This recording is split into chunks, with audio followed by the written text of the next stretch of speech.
episode of Living Hearts Uganda. This is the YouTube channel where you will find the truth, and this is the topic where we will find many people observing and people yearning to know what the minds of people think. We have been grooming people to do journalism. We have been yearning to know what journalists go through, and of some incidents where we saw some journalists being beaten. I brought for you journalists. My name is JAVIS FLIMS for you, and you're on Beyond the Surface. In studios, I'm having a journalist and also doing with our UMCAT School of Journalism and Mass Communication, meaning we are going to go deep into journalism and we are going to know where the heart of journalism is. We're going to know this person and we're going to know what inspired this person to do journalism. You may be there and you want to do journalism. Ajakuwa kumagezi. Ladies and gentlemen, in studios I'm having Sharina. Sharina, you're most welcome, and you can say hello to the viewers out there. Yes, thank you very much, and I'm happy to have been hosted today. And I hope we're going to pass on some information to people and they'll be honest. Yes, omuntu ali awo wabweru yali yagadde okumanya who the person muntu ki ali mu studio. Nze amannya gange nze Naboth Amumpayo Sharina nga ndi muyizi ku UMCAT School of Journalism nga nkola by'amawulire. Okola by'amawulire? Yes. Amawulire kiki? Amawulire kuba gaffe twagala okumanya amawulire kiki? Ebyamawulire tulaba abakubibwa kati gamba omuntu yali yagadde nkola by'amawulire. Amawulire kiki kyennyini? Yeah, me personally, I think journalism is wide. Though most people, okay, parents and other people have a perception a journalist yemuntu agenda ku TV nasoma amawulire. No muntu ali behind the camera is a journalist. A manager? No, like omuntu ali behind the camera, the person behind the camera, because naye akwateggulire. Okitegeera. No muntu agenda wali na recording na editing amawulire naye munnamawulire. So journalism is very, very wide. Very wide. Mutandise ne tip what journalism is. Journalism is a wide thing. So oyinza obeera ngo oyagala kukola oyagala beera blogger, oyagala beera okola podcasts, oyagala beera ku radio, oba okola amawulire. Byonna it carries journalism. So anything we want that passes on information to someone. social media, what journalism? Anything. Journalism. Yes. So Kati, we are going to know Sharina's story from scratch. You cannot wake up one morning no government in njagala kukola journalism. So Sharina, ayagala journalism from down, oba wali mu P1 baby awo wali ogamba I want to be a policeman, police officer, police woman, I want to go to the army. By the way, I think I've been different. I don't know whether there's someone of my kind, but from day one, I loved a journalist called Shira Nduhuchiri. Yali ku NTV ngasoma bulungi amawulire. And remember, the fact that nakulira mu kyalo nayagalanga nnyo abo abantu aboogera oluzungu. Ate bannamawulire ba NTV by then nga boogera oluzungu. Actually, even now, they would speak English, and you look at someone. First of all, I loved the smartness. They could put on suits. Nomulaba nga ali wali ali ku TV. My dream from day one, I've always wanted to be on TV, but mainly I wanted to become a news anchor, English news anchor. So we study, we go to school. P1 they would raise me and I would be like, I want to be a journalist. So, but my dad, I think yali alaba challenges nga nyingi eziri mu bannamawulire. Nga ye mzee alina kyayagala okole. Muzee wange nga alina kyayagala okole kale nga ye nga akubuuza. He was looking at something, yes, and you're also looking at something else. When I completed, because I had two professions in njagala okola. Yeah. Being a journalist and an actress. So my anamusikirya Yokuzanya. Yeah, and Gina, so you know, they kept on telling me, when mommy told me which course are you going to do, I told them I'm going to do music, dance, and drama. Mommy says, okay, let's go and look for a course. We went to YMCA. I told mommy, me, I've not loved the school. When I get to YMCA, Tebagina. But me, I'd already made researching at Macquarie Gina. I YMCA ne bampa journalism. Ne bantwala ku Buganda Royal. Ne ntuukayo ne ngamba daddy sigenda gendayo. Ntansonga ki yakugandisa okugenda in all these institutes? Abaana baali bangi. Yes. Ne ngamba daddy, me I hate schools with large numbers. Naye nga nnoonya kimu kuntwala ku ssomero nkole MDD. Mommy says, okay, you do journalism. And the fact that I've loved journalism okuva buto, I picked interest nangamba, but you can be a journalist. You're going to upgrade and you're going to become what you want. So I went and did journalism. But when I went to school, I started recording things, and my dad was so first pause there. Kati, in an imply that your mom said you can do journalism because she gave support. Yeah. Did you people look at the current school you're in as first school, or you people had other schools in Tito? About the Yoko ku YMCA akole journalism? No, when my parents, I don't know, but my parents respect so much the child's decision. My mother does not force things. Era mama told daddy, mukwano omwana muleka akole ki kyayagala. It is of no sense you sending someone to do something kyatayagala. True. Because when akikola nga akyagala, she'll perform good, she'll perform better. And daddy was like, okay. Era he gave mommy the permission. Namugamba mukwano oyo omwana mutwale. Agenda anonye essomero lya journalism. But daddy says, after mommy convincing him, daddy says, there is a school called Umkat. It teaches journalists. Meaning your dad knew the school? Yes. Okay. Being that he's in the education system, school is He says, I'm going to take you.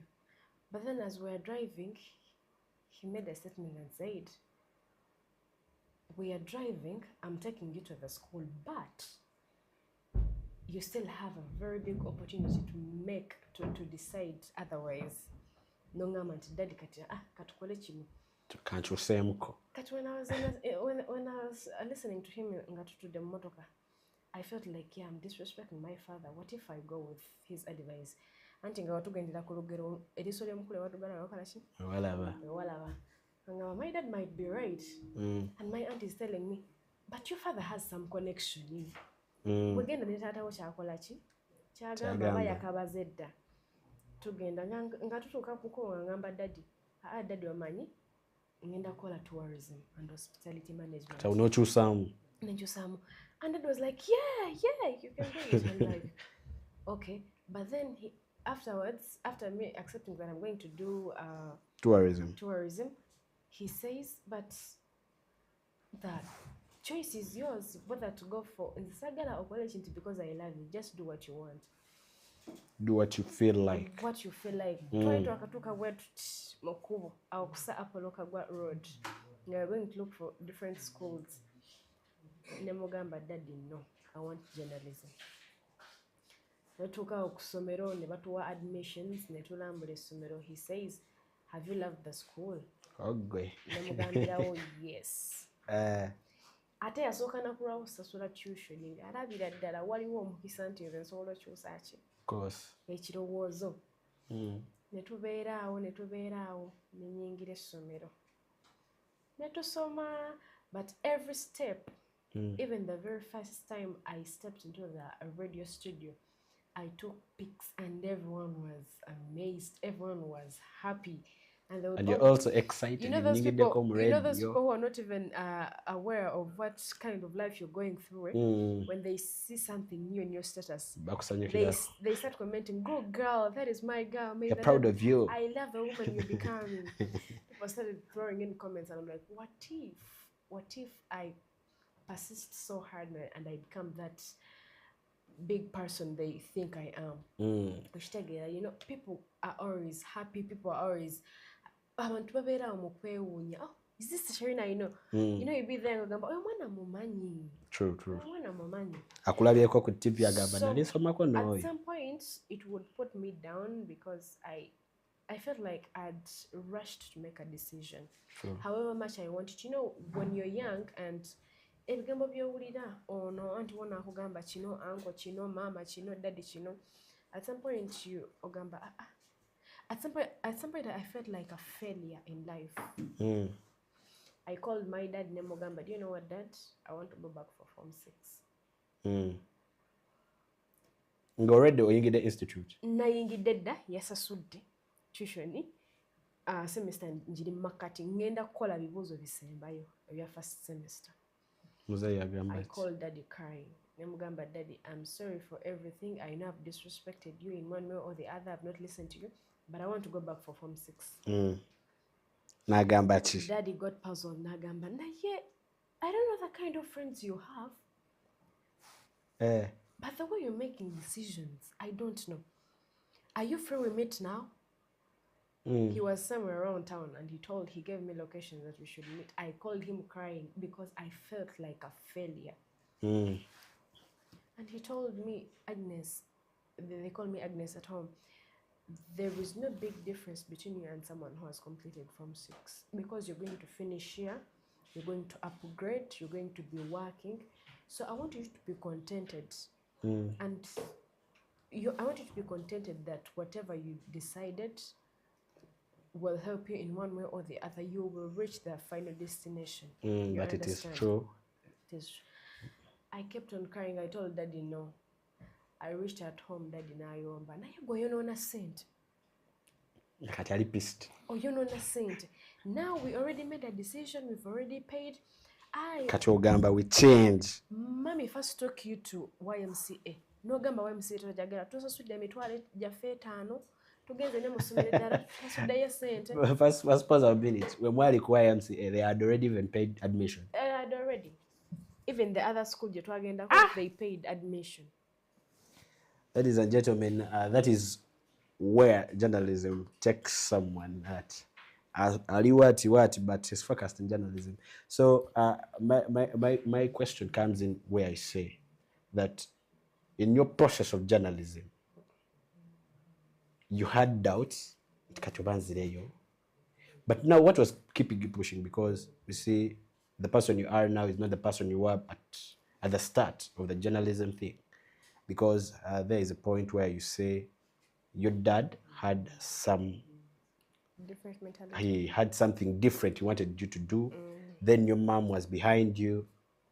Yeah. Then you, what keeps you, Sharina, keep going? The messages? Not the message. Actually, the messages also play a big role. True. You understand. But sometimes I remember I was at school as I was thinking of going back to Form 6. My dad kept on telling me, njagala kalangu. Your mind. Njagala kalangu. My dad. Your dad? Yes. He knows I'm doing journalism. Can't you do something different for me? Kolera ya kalangu. So I have a friend of mine. I told him, Gondi, njagala kola chino ne wish. When I did that advert, Daddy said, "Mano chikubi ola watata wange nti muntu wa office." I nebuze kigambo ja kijje. Mano chikubye. And my dad was happy. He shared to every family member. It was just a voice kalango, or it was Kali kalango voice over. Ngankubide company. Lord, my dad was happy. When my dad got happy, you know, the only thing that keeps me going is when I do something and my dad says, my daughter is doing something. I love that. I don't know, but in everything I do, whenever I have my father's support, I keep on going, like so much. I don't know why. But every time I see him smiling because of me, I feel so good. So I performed better the first semester. Nagamba, yeah. Nasanyuka. Wesanyuka nange nengamba, wow. But then I've been in high school struggling to make good grades. siri musiru naye but at some point you feel like you're delaying in life. True.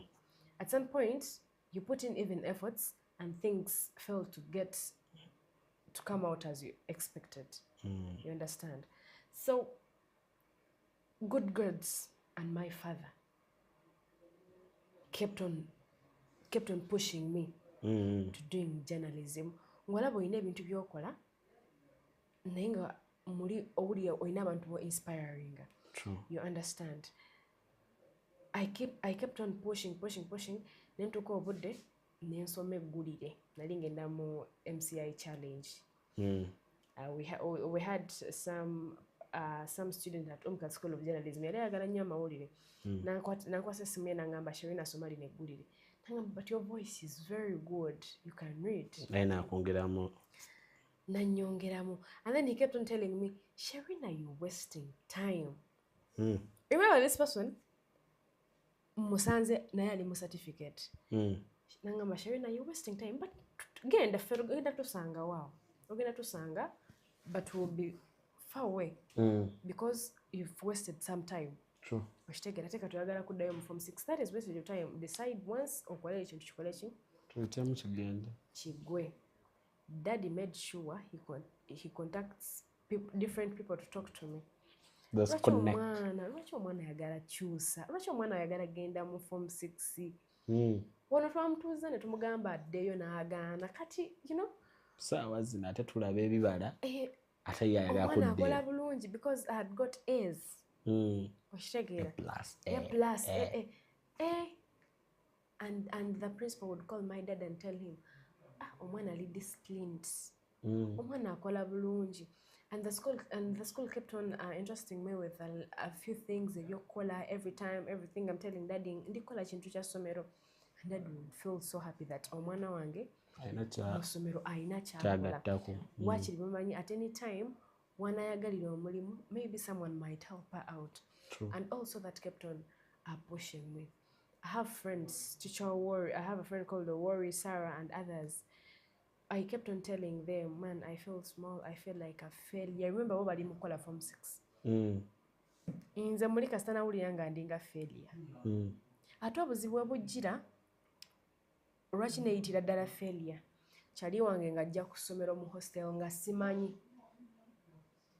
At the Journalism Institute. Yes. Nga simanyi bwe yajja. Yali alina genda ku ssomero ye yayitira wange nga taŋŋambye agwawo ambush naŋŋamba alina yasooka okugula nga muwerekera mu tawuni agula bwe yagula ebintu bye ne tuvaayo obudde nga bugenze omwana nga tosobola mukola ki musindika genda wa ku ssomero ng'asula awo ng'asula ku hostel mu eyo time yansaba essimu ne sitegeera nti akubiddeko ki bazadde be nga bakuba essimu ku ssomero babuuza gundi atuuse ko metroni tetunnamulabako tali nammwe waka nedda omwana twamusindise wano n'agamba kagende ku ssomero nga gwamulina taata ng'asirika kumakya nga mugamba naye ogenda keera ogende ku ssomero nzijukira zaali zaakawera ssaawa 11 nenzuukuka. I don't know, but at some point I act like a mother, most especially to my friends. I woke up, mufumbire omuceere, mufumbire breakfast, mugole uniform, anti nasuze njozezza. Ayitemu agende ng'ayidde. 11 I receive a known number. Nengamba sigenda gikwata. But ye mu ye yali yeebase. N'agamba, kanjirabe, agenda olaba nga taata we. N'agamba oyo taata wange, nawulira nga nsiridde wendi, ne mugamba sigenda kwata simu eyo.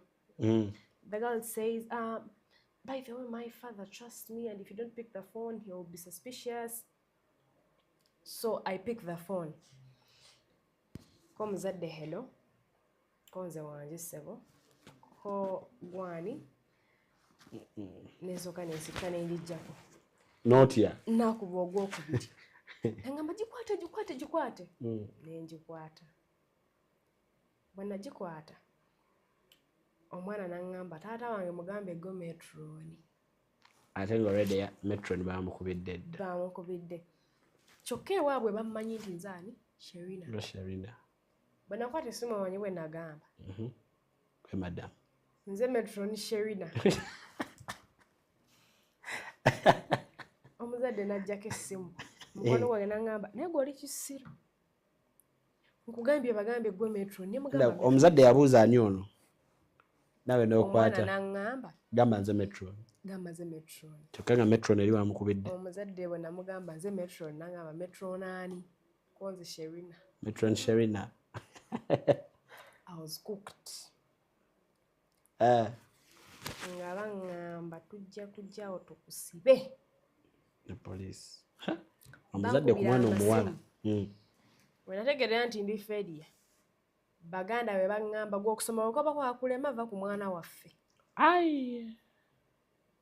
but I'm studying baganda b'omwana be bagamba okusoma ffe okuba kwakulema va ku mwana waffe omwana ffe toddamu mwesembeeza toddamu mwerabire nengezako bannyonnyola omwana yazze simanyi I did not call her from school just nga wonoobeera ne mukwano gwo ng'omuntu yakwagala yakusiima nti aludde okulaba leka jje kale sometimes I would comfort her ng'abantu bamuta you know school life ono amugeeza ono akoze eki abantu baŋŋamba bwe mba nnemereddwa okusoma omwana bamukole ki te nagenda mu depression how can you call me a failure do they still remember that they do but I'm one person that doesn't keep things at heart are you still connected with that very connected with her n'abazadde bakyakumanyi tebamumanyi bulungi kirabika bakumanyi bamugamba neesonyiwe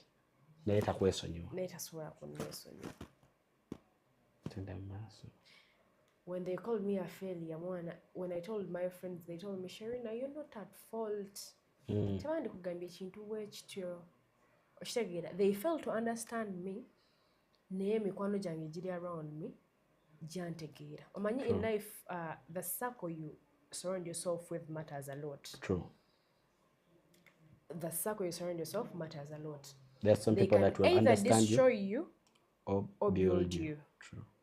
So the friends I have built me. The people that I got to meet at Omcat didn't know what I was going through. But people that were outside Omcat. But you are under depression. I was under depression. And people would say, Sherina, yeah, I'm isolating, but deep inside, messages and I receiving a kusimu. Now I started imagining myself, Daddy is proud of me. Agenda uli omwana wamutute ku police. Ate n'amateeka ga hostel gagamba tosuza muntu nga tebakola ki tebamumanyi abantu abo bampita failure in life but it kept on playing in my mind I'm a failure you know people think being successful is when you complete Form 6 but you know I didn't want to attack them back but I approached my friend in person nemugamba olaba it's better you choose your parents and respect them but one thing I want you to know in life is that it's not only education that defines success. True. A lot of things define success. So if someone is going to define my success weighing my education level and all stuff then they're wrong about that.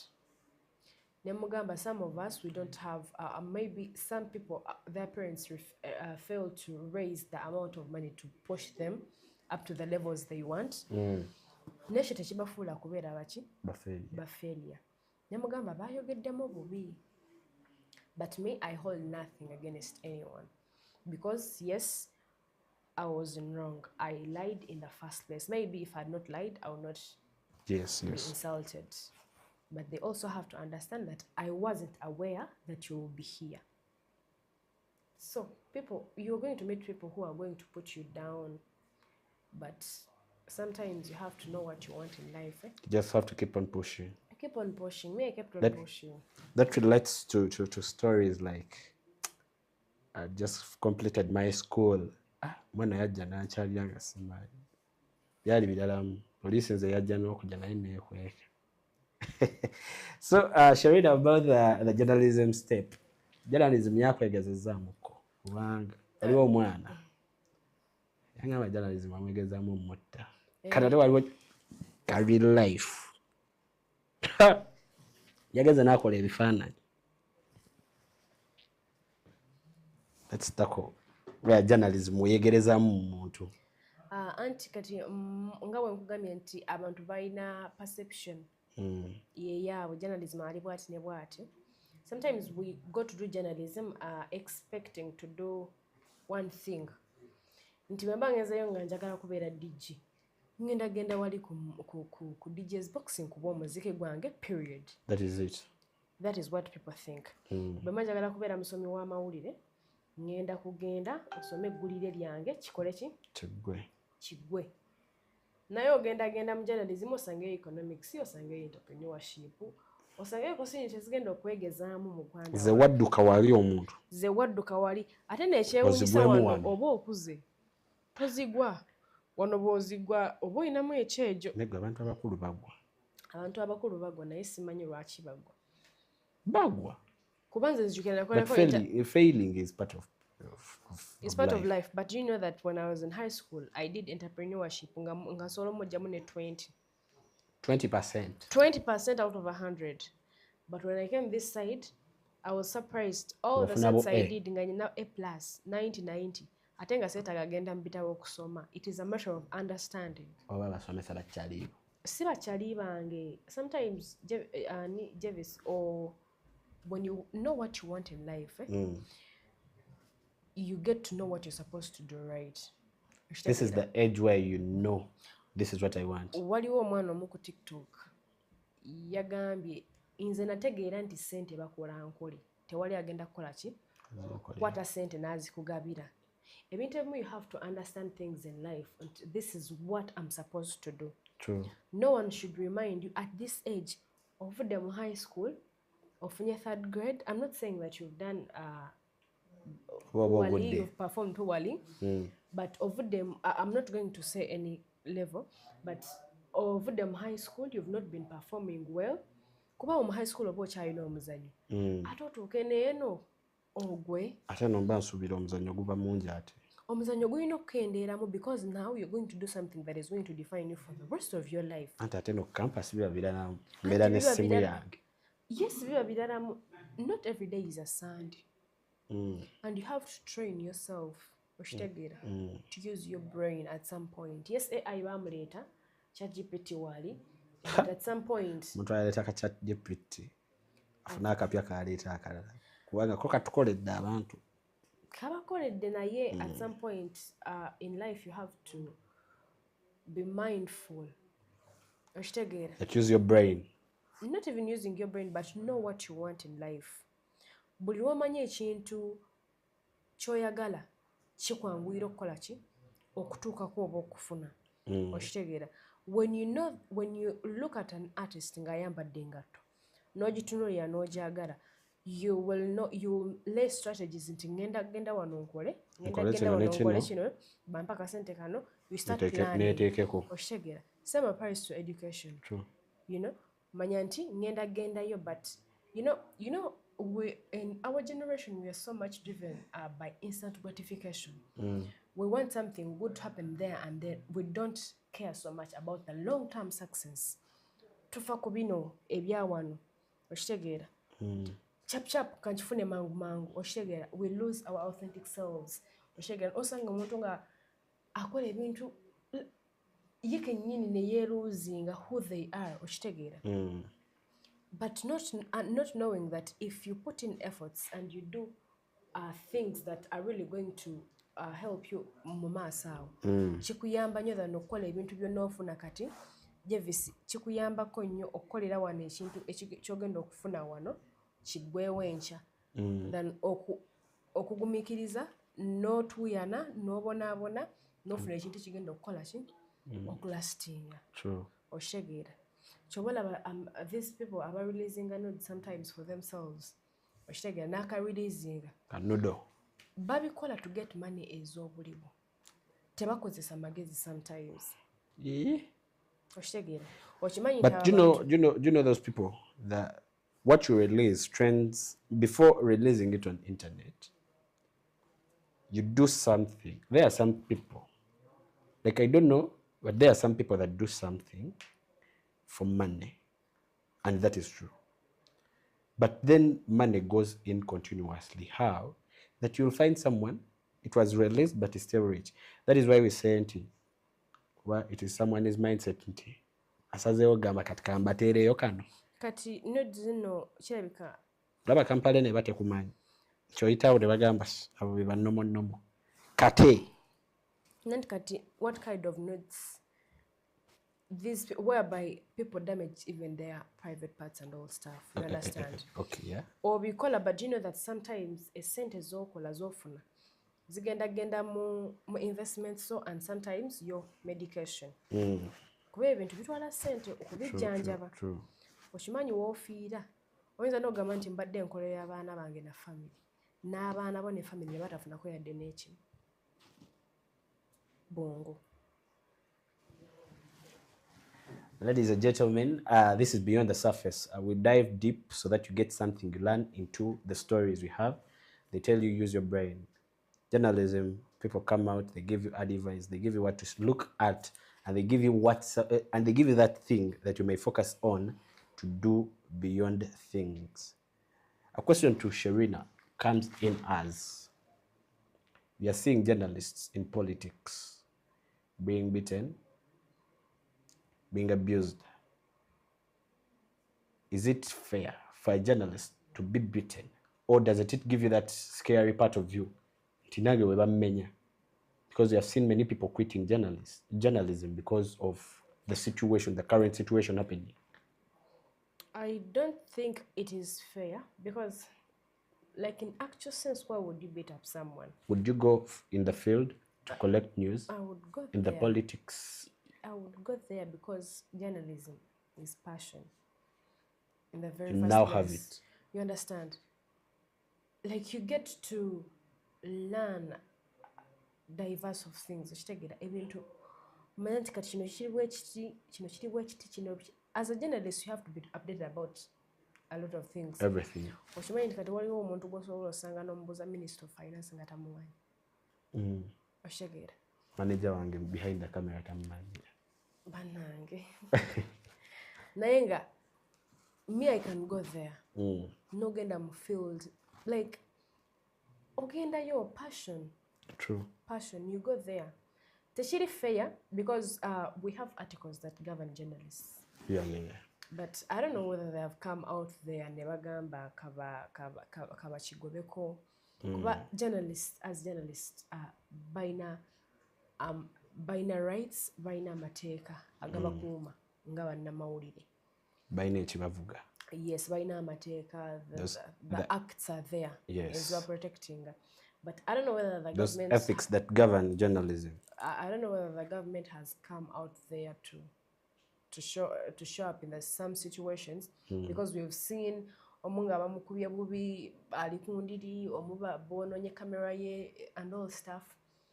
A lot happen, and sometimes it's all about following journalistic ethics. Don't invent someone's privacy. Don't. Eventually, I think all you're getting offended in galabo mkwata bichi. You know, a lot of things happen. Yeah. I've heard several people saying saganza muntu ankwata zira wali nkwata nja kukuba ka kamera ke batukola muzungululu. Akukuba na kufunana invasion of privacy ngatoto ina kyamukolera. Yeah. I don't know whether some journalists have been sorted out nga babakuye bw'batyo. I don't know, because tulaba babachali tukoma kubira bakomawulire bamukubye ebichi abannamawulire bavuddeyo, you know, because there are even organizations, associations that come out to teach journalists on their rights. Association, Uganda Media Women Association. Mostly, especially, is it specifically for women? It's mostly they focus on women. Yes, because women, you know, they are fragile. They tend to be fragile. Yes, so focuses so much on ladies. Ladies that are journalists.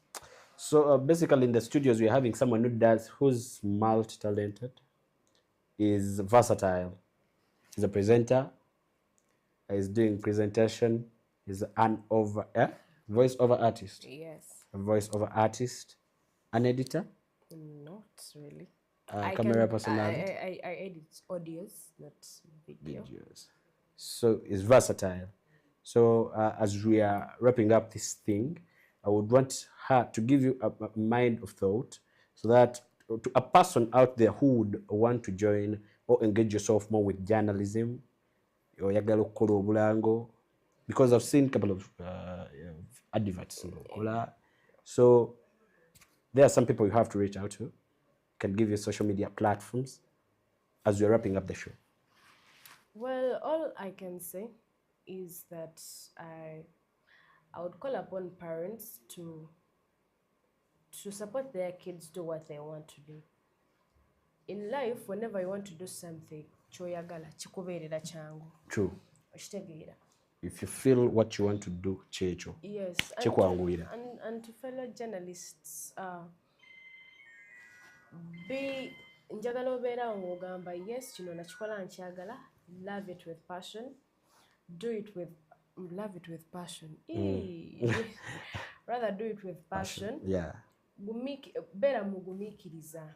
You understand? Be patient, be consistent, manya nti kino ngenda kikola, ngenda kifunamu. You understand? Because there is nothing you're going to get on a silver plate. Everything God is worked for. If you want, me, I have one journalist, Victoria Sibia. The NBS journalist. Man, that lady, I think, has worked so hard to be where she is. Never consulting about her, keep on pushing. Make sure when you go to. By the way, excuses are. When you're sent to go to school, go to school. Vambo ati nafunye ka gigi wali bugigo obwetaaga, but ogenda tuuka obudde nga ne bugigi tebujja because you don't have the qualifications. True. You don't have the qualifications. So if you still have an opportunity to choose what you want in life, choose it, right? Kifubeeko o making sure nti natandise kino kyotandika kyomaliriza. Totandika neno kirekawa. Totandika kintu n'okireka mu makkati. N'okireka mu kkubo. Obeeranga kufumba mmere nga mugenda gye n'omala n'ogijjamu enku. Ate ng'osuubira okukomawo, okikole ki? Ogijjule bagirye. Ogirye. Oba togenda girye eba eyonoonese, mpozi ng'ogenda nywamu supu waayo. Ogenda nywamu amazzi. Yes. So this is one person that gives you advice for everything you yearn for, or for the love or passion you have for the course you want. Keep it on track. Where you call journalism, go for journalism. If you want to do law, go for law, because you can never do something you have been forced to do. So do something you're willing to do. I've been having a couple of friends who have been watching us on Living at Uganda on Beyond the Surface show, and those were the senior force by JAVIS Mwanambera Tuesday na yeah. So we have friends of senior four that have completed their UNEB examinations, and people are calling me for party now. So I will be also having the P7 candidates. So as we are getting vacists, since we have some people who are at campus, let us use this opportunity, sharing our way of Gambo, that will dive you to move in the vacation in a smooth way. Omuntu aliyeyo mugamba kagambo chinga vacist. P7 Bamala, is it today? Then senior 4s, most of them are done. Senior 6s have not yet finished. But on the 11th. Yeah, so the vacist. The vacist. To the vacist, I want to tell you that life is short. Yes, Baba Gamba, life is short, but how you enjoy it matters a lot. True. Okitegera. Obulamu bumpi naye consequences nyingi zogenda osanga wo obulamu bw'oyagala okukola ki okwenjoyinga. Be good people. Know that you've moved a long way to reach where you are, and you still have another long way to go to reach the final destination. Okitegera. Bw'oba ogenda Isirayiri, wano okyali eno wagala Isirayiri tonakola ki? Tonatuukayo. Be a good person, be a good girl, respect people and all stuff. baana mmwe olaba buno obulamu bw'ensi bunyuma naye kugina emyaka bunyuma naye obulamu bw'ensi bunyuma ng'ovuddeko n'ewabazadde bo ng'ojja n'obakyalirako n'ogamba ha n'ositula ku mugaati nojjukira maama yankolera kino when I was in high school kantwale kino. It doesn't make sense if you go out there and enjoy life now and you're not going to enjoy it later. Imagine you're a vacist, you're expecting to either join campus, to either join a new level senior 1, senior 5, and you unfortunately don't join just because ogenze ne slogan yagamba life is what? Is short. Life is short. Enjoyment, enjoyment. Ako bakatugambanga life is short. AIDS Do anything. is real. Yeah? AIDS is real. Achaliyo. Achaliyo nnyo. AIDS achaliyo. Nnyo achaliyo. Tafa. AIDS tafa tavaawo. Tafa. So be mindful of everything you do. Social media platforms where they can find Sherina. Well, you can for anyone that would want to reach out to me, you can visit my social media platforms. I use Empire Sherina. Empire Sherina, TikTok, Instagram, Facebook, Twitter. They're the very names I use. So don't fake. I don't fake. Those are the words coming in from Sherina, a journalism student. My name is JAVIS FLIMS for you. And this is Beyond the Surface. We have got knowledge. Don't fake life. But we have done with a big crew. We have been with Sherina in the studios. I'm JAVIS FLIMS for you. We have been with Mr. Isima. Tuwadene manager behind the camera. We have done with Gloria. So, ladies and gentlemen, this is Beyond the Surface. And I would want to say bye. And I think tujja kuddamu olundi. May God bless you for us. Mukama abatukuumire. Bye.